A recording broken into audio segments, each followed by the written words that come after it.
হ্যাঁ স্যার, এলেন। কত হলো? 60 টাকা। হাট, এত হয় নাকি? না ধরো।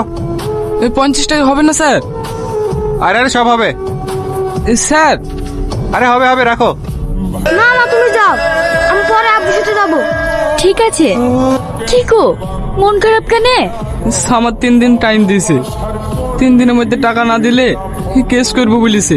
বাবুকে স্কুলে ভর্তি করাতে পারলো না। যে আশা নিয়ে এসেছিলাম তার কিছুই হয়েছে না। যে দাম দিয়ে মাল কিনছি সেই দামই ঠিক মতন উঠছে না।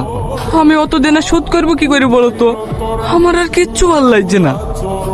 তুমি চিন্তা করো না, সব ঠিক হয়ে যাবে। আমিও তোর কদিন বাড়তি টাকা পাবো, ওই টাকাতে ঘর ভাড়া মিটিয়ে দেবো। এখন বাড়ি যাই, রান্না বান্না করতে হবে। ঠিক আছে, বাবুকে শুদ্ধ নিয়ে যাও, আমার যেতে রাত হবে।